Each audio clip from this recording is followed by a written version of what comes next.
Yes, sir. Okay. Subodh, can you keep time? Yes, sir. Okay. Mukesh sir, go ahead. Sir.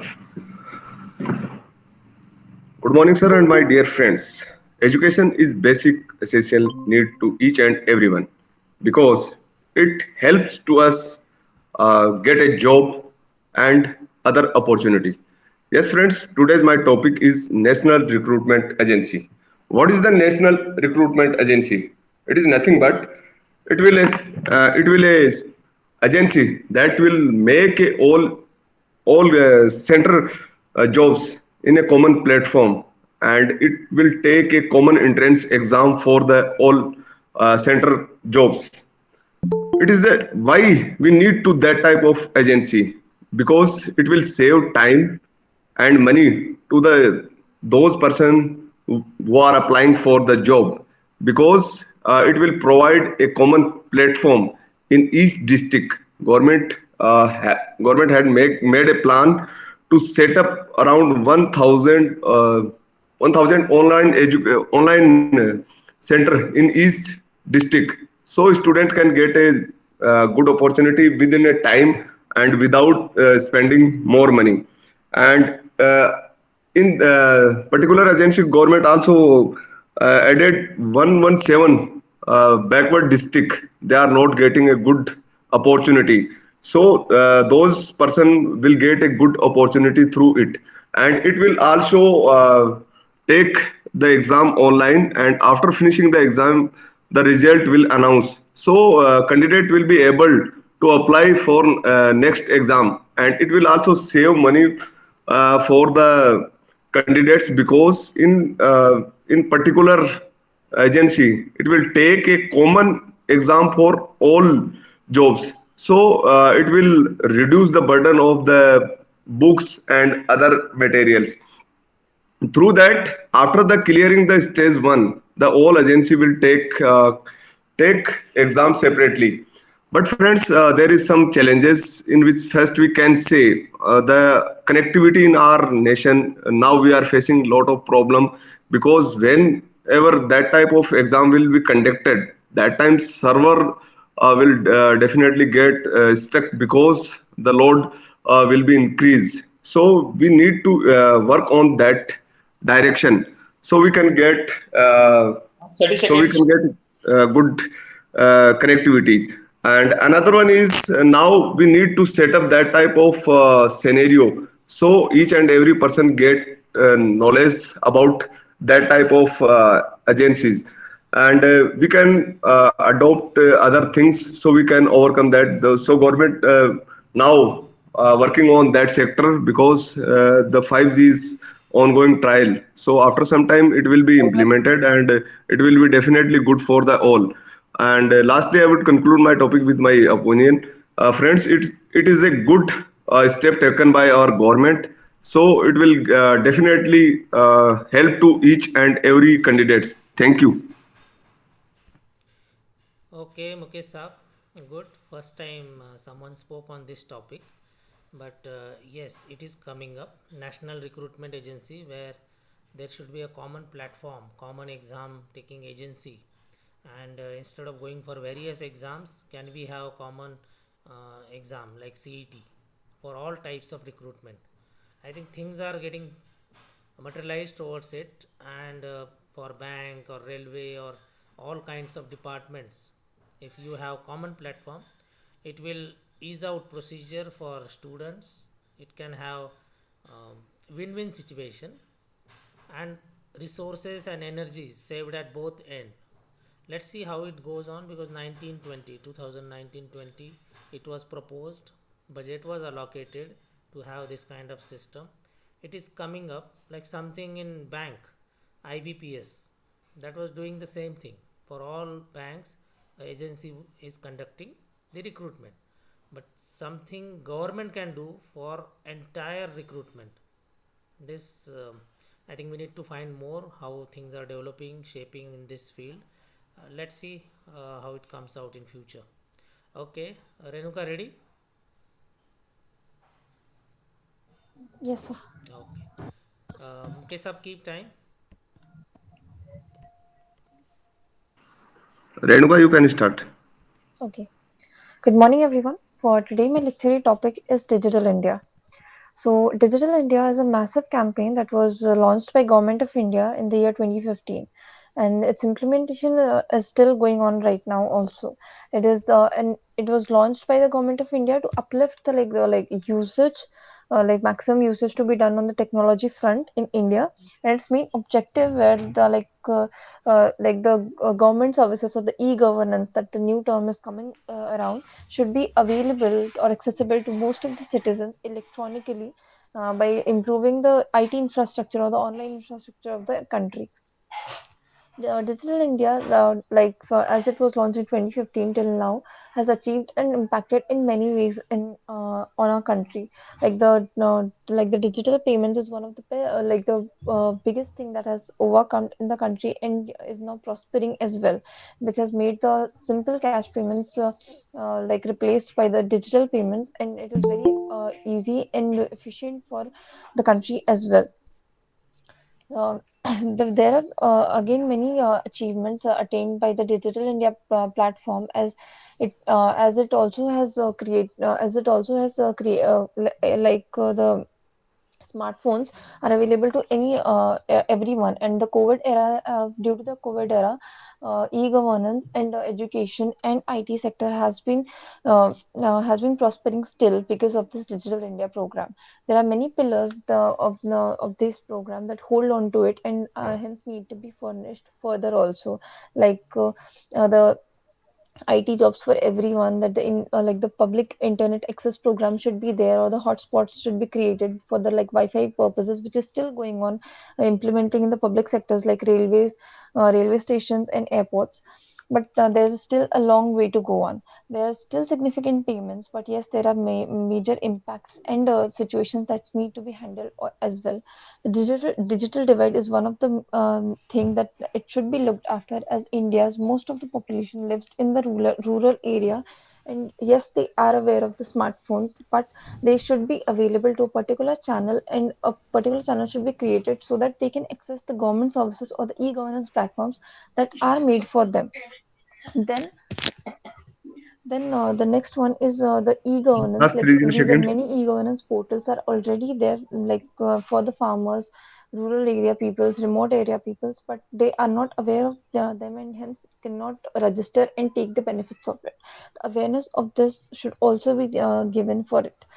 As we all know that there's always discussion between the smartphones pros and cons, and digital divide is hence linked to it as well. There, like India is having so much of population and so much of youth population. If diverted towards a particular cause and Time up. concern, it should be it should reflect in a better way. Thank you.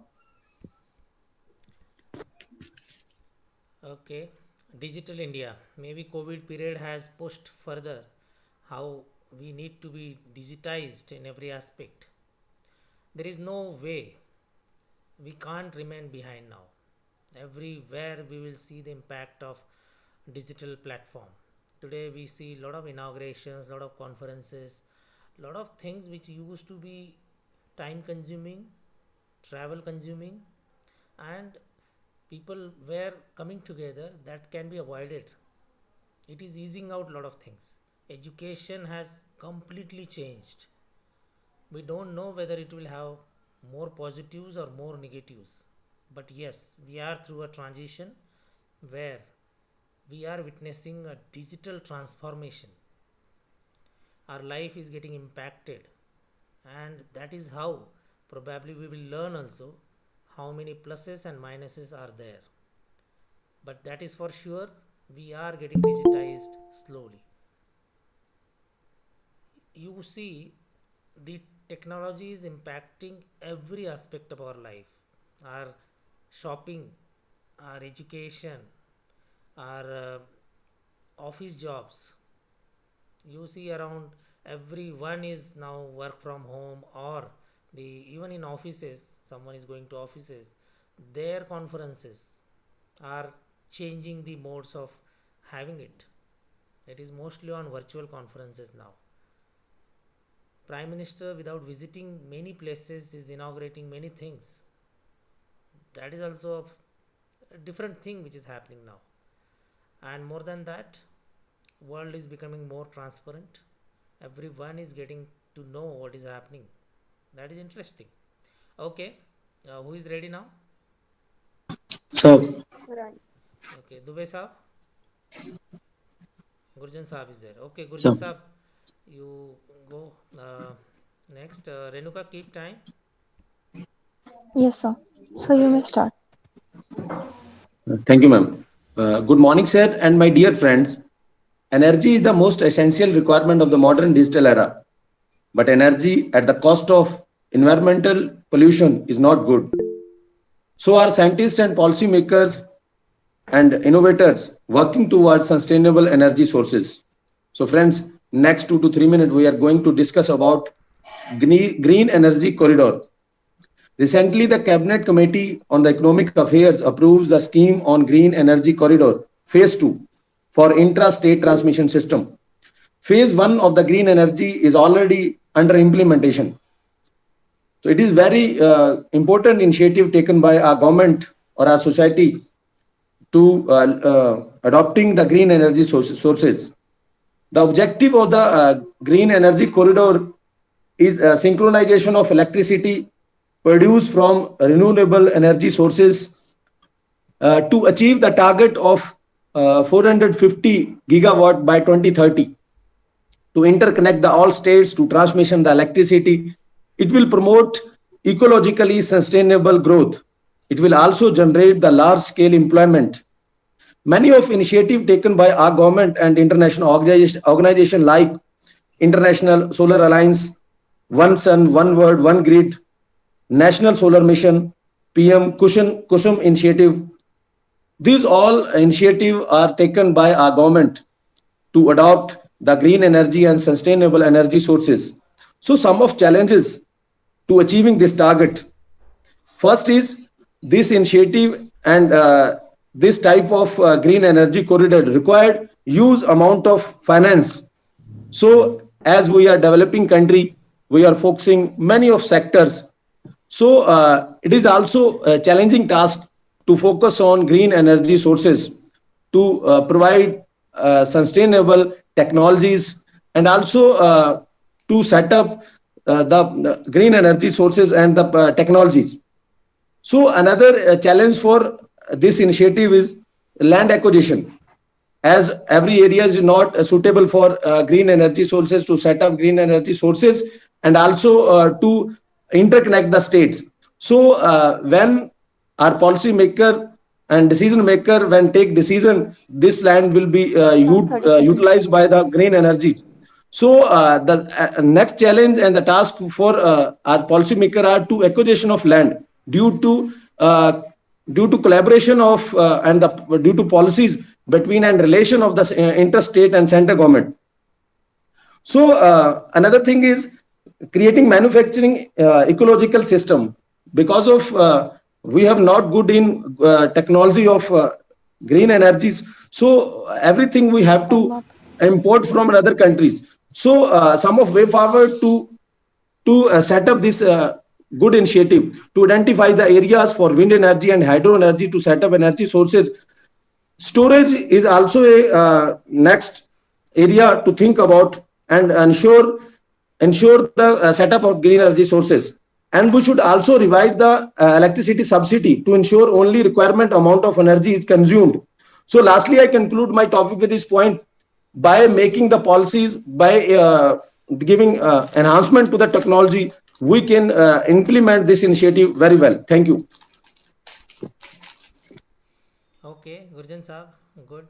This is the future green energy and systematically going over it, green energy corridor or setting up the infrastructure and really taking the concern of this environment and secondly energy requirement of the nation, which will obviously grow.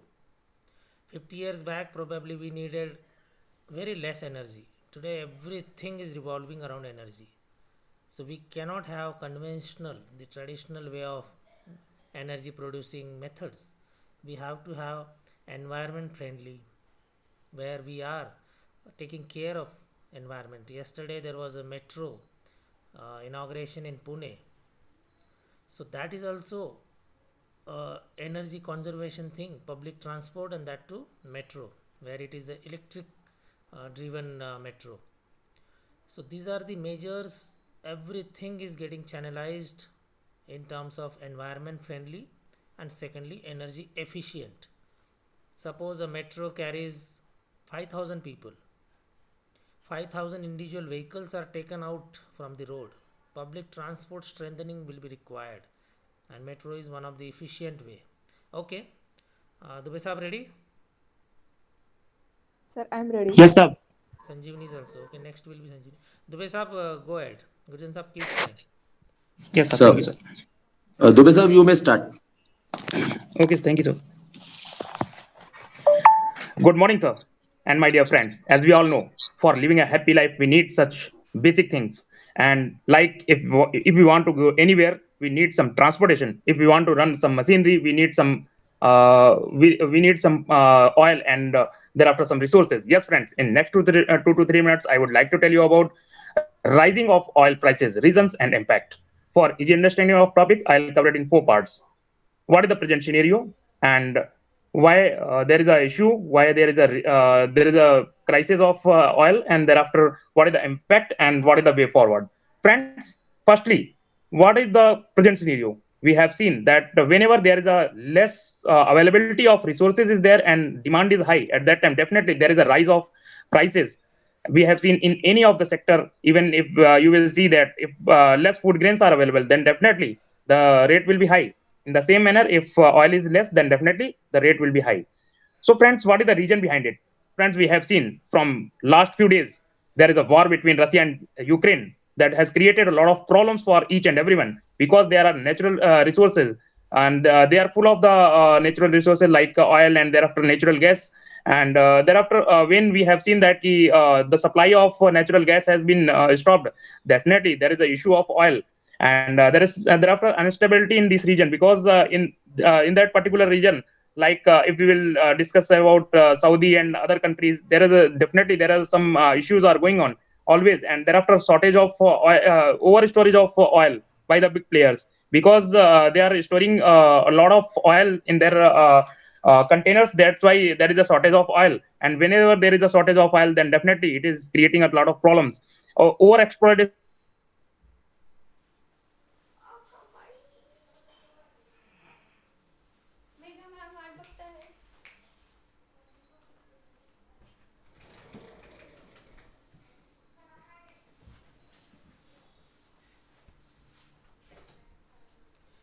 and Dubey Saab, not audible.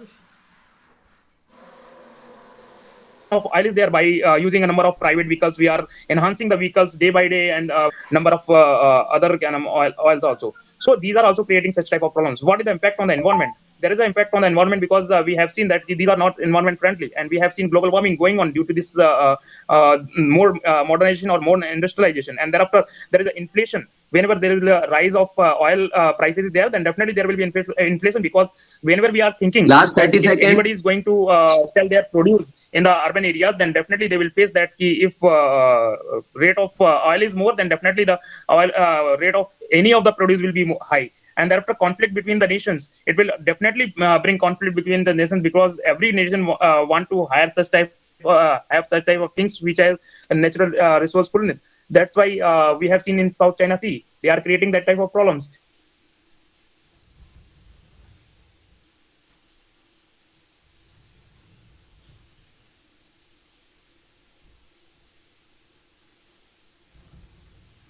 And thereafter And what is the way forward, Time friends? up. We have seen that we should go for the environment friendly energy resource of energy like solar energy, thereafter wind energy is there. And by implementing good policies,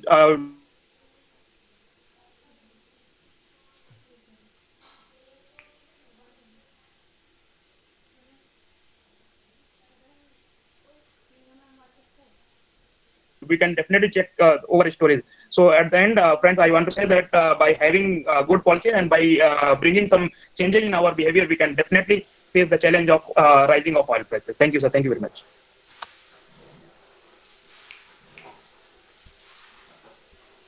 Okay, Dubey Saab, in between couple of seconds, you were not audible.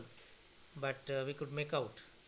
Energy, oil is a predominant source of energy actually, and in fact, present war you were mentioning, there are many wars we faced because of this oil.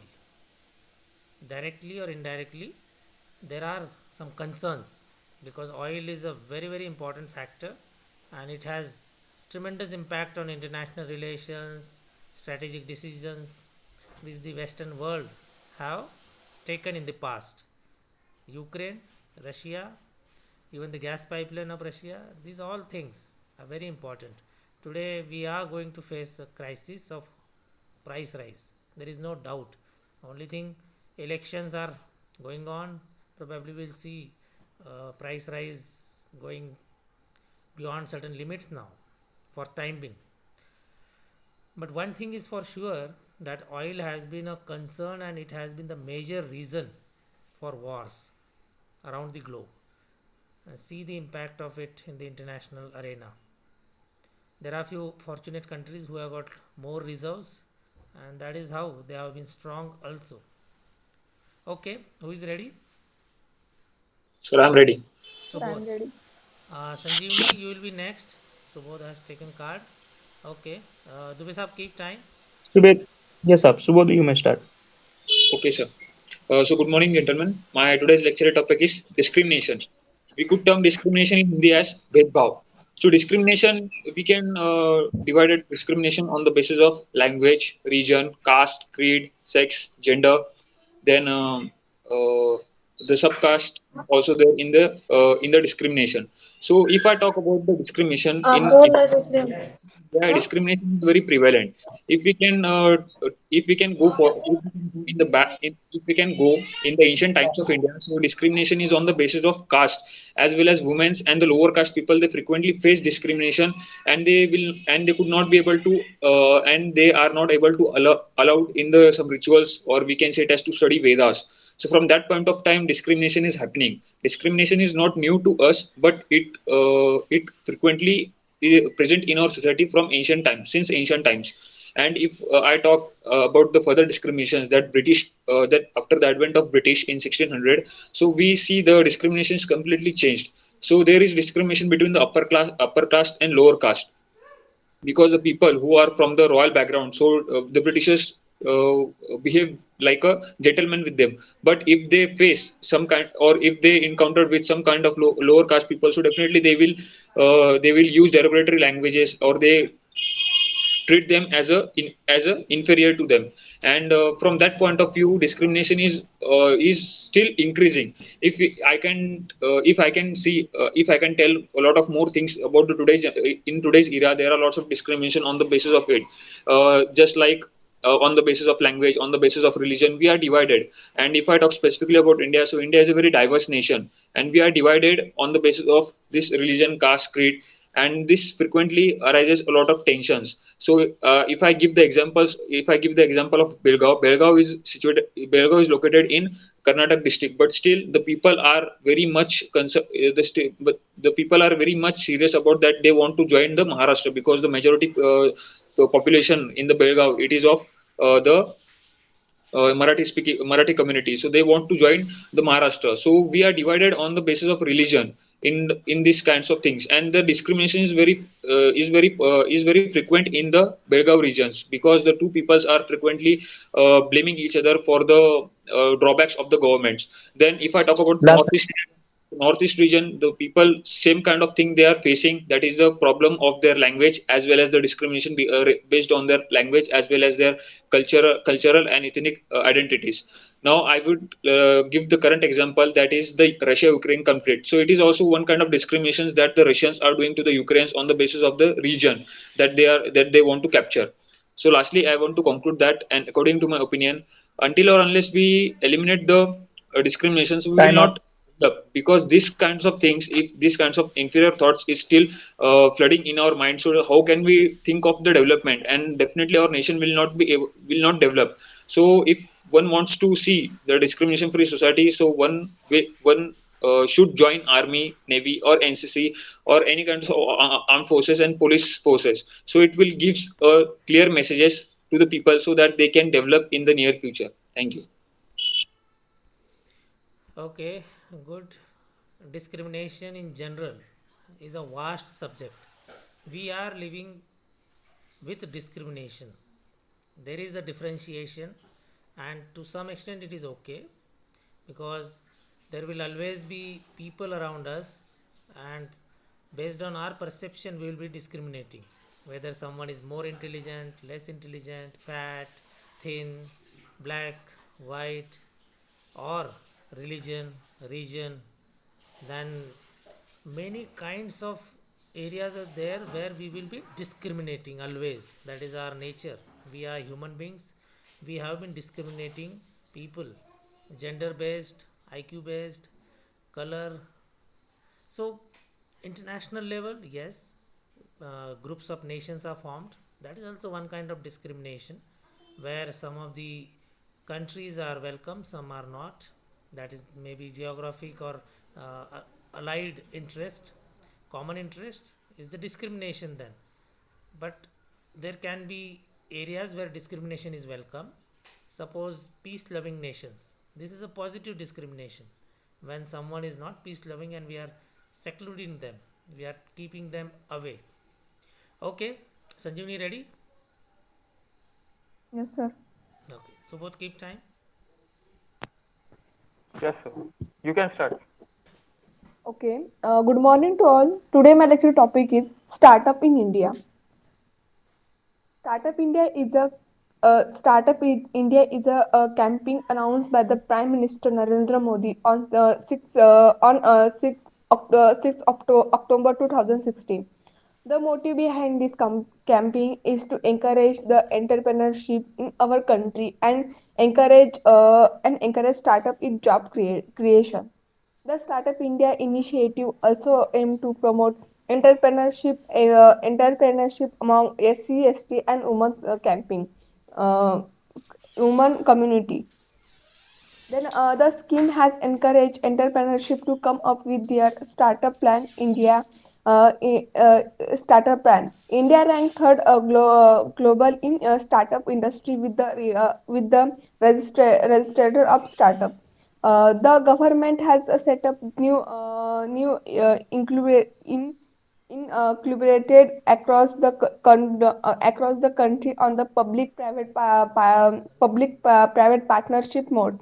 As per this Niti Aayog seat 70 established in a combination center have been shortlisted for the scale up by of the support.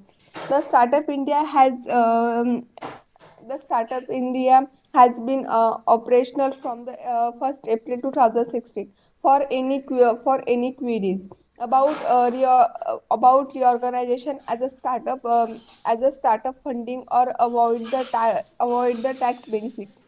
The funds of 10,000 crore rupees for the startup by the Small Industry Development Bank of India has been a major attraction for major attraction. The GST bill has grandly improved the growth rate of the startup in the country. The startup now are selling up as a more no irregulation regular issue to debt deal with.